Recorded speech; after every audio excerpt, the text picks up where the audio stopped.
those goldfish doing in there? They're in the Sea of Tranquility. They're in the bathtub with Earl's brother. Give me that fish bowl. I need it, Mom. Lady Benson's got my space helmet. Yeah, and there's no air to breathe up on Mars.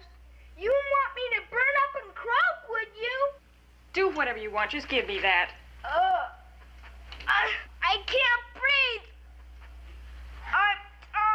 Call Eddie Benson. If he's any kind of friend, he'll get up to Mars and save you. I'm still dying. I'll call him while you're dying. I want to call him. I'll die later. You don't even know his telephone number. You don't. I do so. It's this.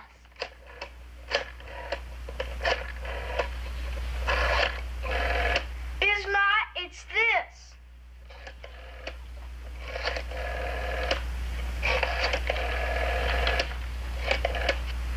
Well, I know the last two numbers is this.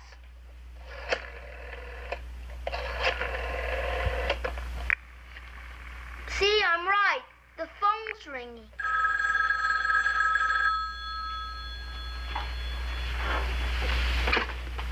Hello? Hello, is Eddie there? Who is this? Corey Baker? Oh, well, Corey, none of the boys are here right now. Maybe you didn't hear at school, but Randy's in the hospital. Gee, Randy's in the hospital. Who's Randy? I don't know. What is he in the hospital for? Poor Randy's had some sort of fever, and the doctors can't quite diagnose it. Has he got my helmet? No, he's got a fever, and the doctor can't nose it. Look, I have to run now. I'm on the way to meet Mr. Appleton at the hospital. Tell Randy I hope he feels better. That's very sweet of you, Corey. And if you want to call back in about an hour, I may have some news. Okay, Mrs. Appleton, bye. Bye. Now, don't you worry. We'll get him to that conference. We need a vacation as much as you do, Mrs. Chegley. Goodbye. Are we ready for Operation Washington? The victim doesn't know it yet, but he's all ready to be crated and shipped. Baker! Baker! Make that sedated, crated, and shipped. Yes, Doctor. Baker, I have been looking around this office for at least 1 minute now, and I cannot find either my stethoscope, my head mirror, or my otoscope. Now, they are either around here someplace, or you and Yarby have gone into the hot medical tool racket. They're all put away, Doctor. I didn't think you'd be needing them since you're going to Washington for the conference. Who's going? Huh. Government ships you all the way back to D.C. to sit around and listen to a bunch of windy speeches that you've already heard. And besides, when you go on a trip like that, there are too many things to do to get ready. There are plane tickets, hotel reservations, car rental. Car rental? Oh, Washington, my Washington. The golden throat with the brass tonsils. Just a little gift from the two of us to the one of you. It's what you call a travel kit.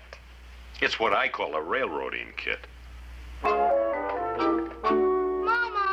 if Earl J. Wagedorn and me were real sick, would we have to go to the hospital? You boys aren't thinking of coming down with something, are you? It's not us, Mom. It's Randy. Randy. Well, that can't be my oven. It isn't. The alarm just went off in Earl J. Wagedorn's pants. Why the alarm, fellas? So we wouldn't forget to call Randy's mother back and see how he is. Is it okay, Mom? It's okay. Sounds very considerate. I'll call it my phone. You even called when it was my phone. Well, this time it's more my phone than when it was your phone. Ready? Ready.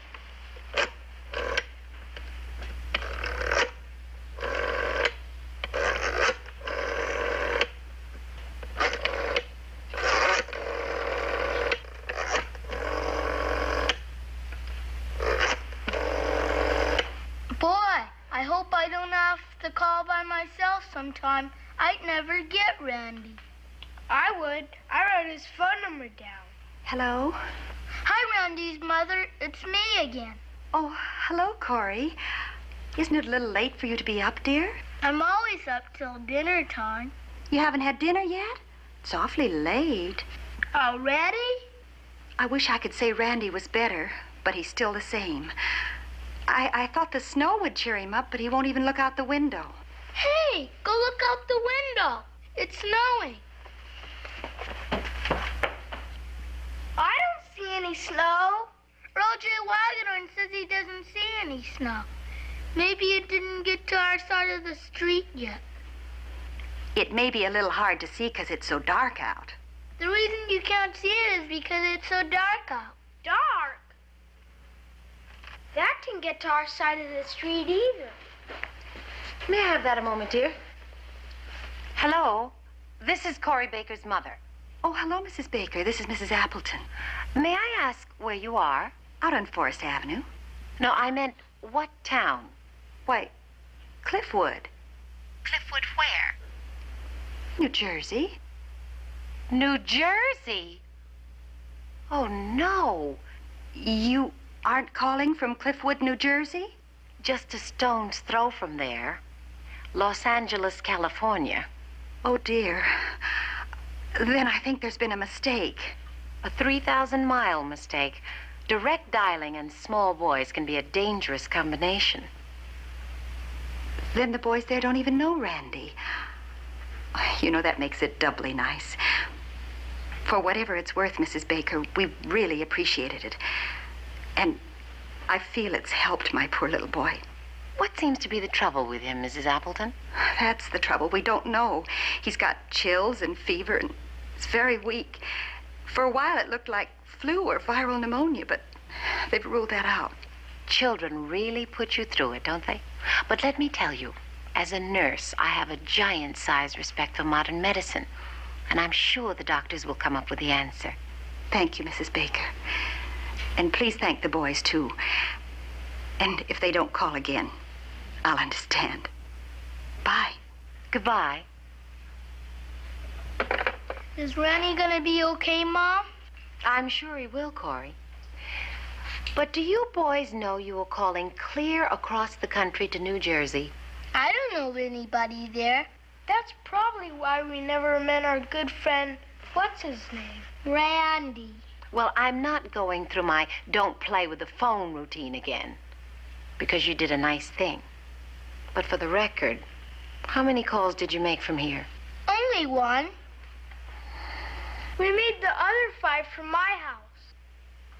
5? Earl, does your mother know about this? Earl J.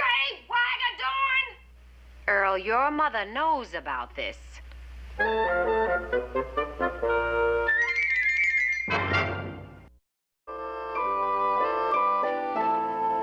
Is something troubling you, Corey?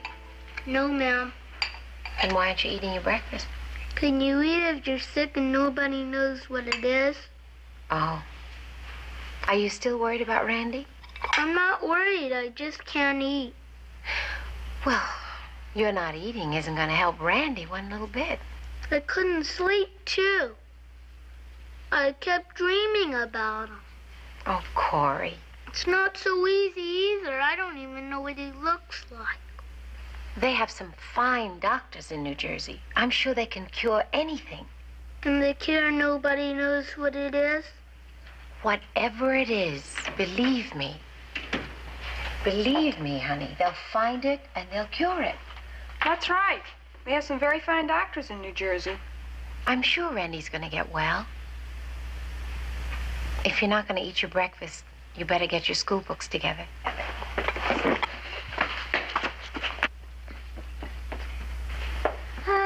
That Earl, he must have asked me 1,000 questions about some boy he never even met. Children get involved with something and they blow it up all out of proportion.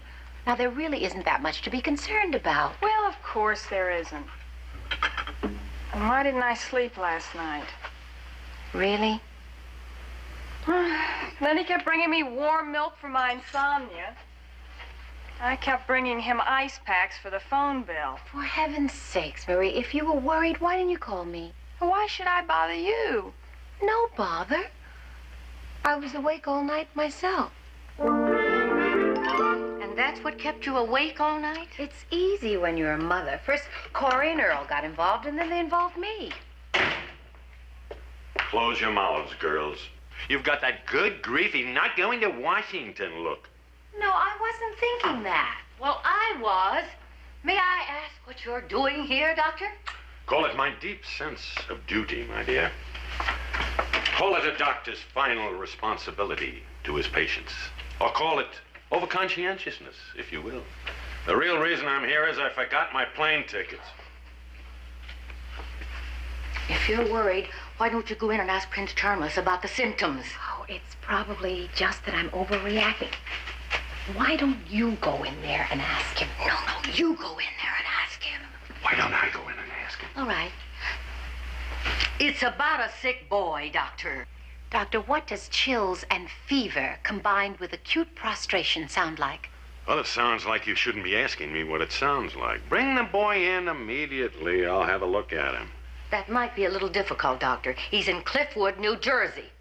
Well, that's a zip code of a different number. What do you think I'm doing? Practicing mail order medicine? It's all so confusing, Doctor. You see, Corey dialed this boy's house by mistake. And when he found out how sick he was, we all just seemed to get involved. Julia didn't sleep 6 winks last night. Oh, that's too bad. Well, I know of a sick Eskimo up in Nome, Alaska you can work on tonight. Don't you nagging nurses realize they've got fine doctors in New Jersey? Randy is already in the hospital, Doctor, and they can't figure out what's wrong with him. Well, since I'm 3,000 miles away and I don't have a long stethoscope, I can't either.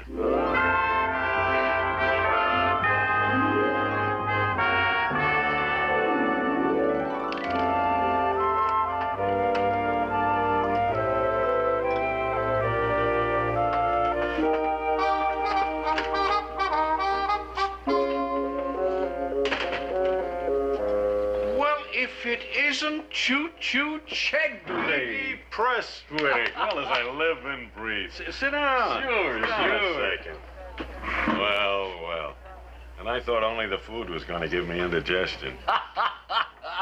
One thing I've always admired about you, Mort, is that great sense of humor of yours. Oh, is that all? Offhand, yes. What brings you to Washington, my good friend? Oh, they dragged me back here for another one of those useless conferences they're so fond of. And you? Well, actually, I'm back here to give a couple of lectures at one of those useless conferences. Oh. On tropical medicine. I'm considered something of an expert, you know. That is a laugh. Same old Mort, always busy making friends.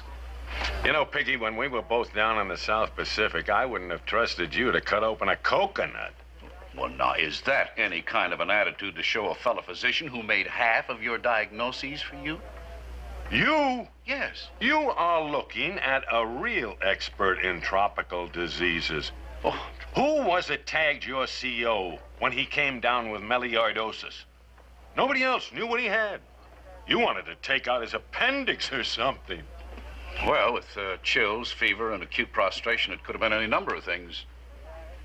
Only it wasn't. Yeah. Yes. Of course. Melioidosis. Hey, Prestwick, you like meatloaf? I can take it or leave it. You take this. I'm leaving. I have to make a phone call.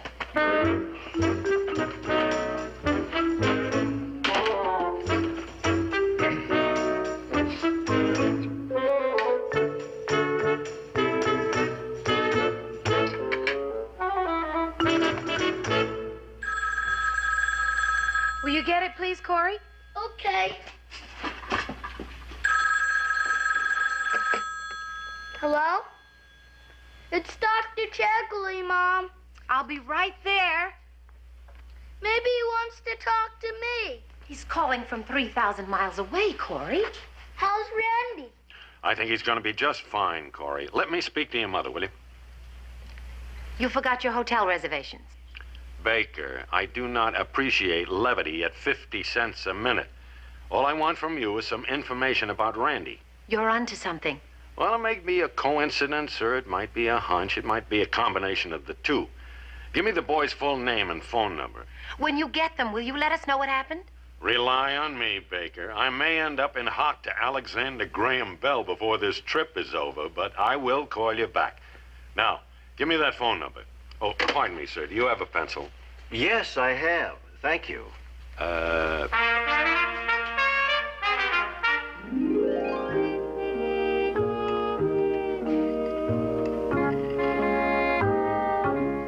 Come on now, Corey. Eat your breakfast.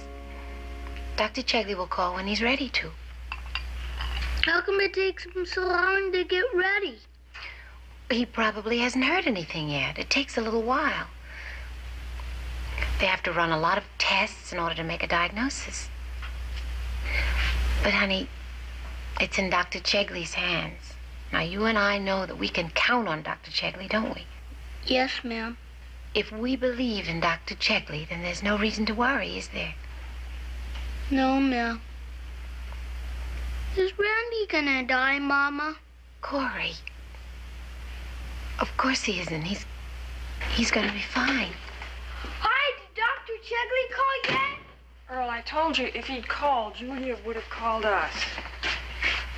He didn't call, did he? You're right. I would have called you, Marie. My mother says it takes time. They're testing his noses. Gee. Diagnosis. Yeah. Anyway, you know Dr. Chegley. Sure. Is Randy gonna die? Of course not, Earl. If he does, we'll never see him again. Yeah, and we never saw him in the first place. Look. We've all got plenty to do today. You kids have to go to school. Marie, you've got work to do. And I've got to get to the office. Now, we're not going to worry anymore. We'll just wait until we hear from Dr. Chegley.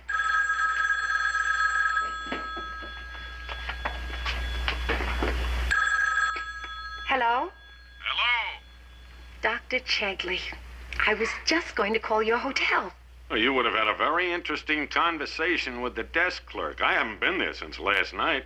Oh, you're at the airport. Can I pick you up? I doubt it. Not unless you want to drive all the way to New Jersey. New Jersey?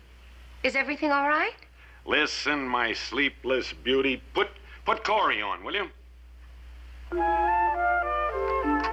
Hello, Dr. Chegley? No, it's Randy. Randy! It's our pal Randy. He's not dead. Then there really is a Randy. Hi, Randy. My fever's going away. He says his fever's going away. Golly, I wouldn't know him without his fever. Do you have to stay in the hospital? Just for a little while until I'm better. It was nice for your grandfather to tell him what was wrong with me. Oh, Dr. Chegley's just a doctor. But he's almost as good as a grandfather. Well, thanks for calling about me. You're the longest away call I ever had. Me too, and we'll keep calling you every day just to see how you... Well, maybe we'll write you a letter sometime. Bye.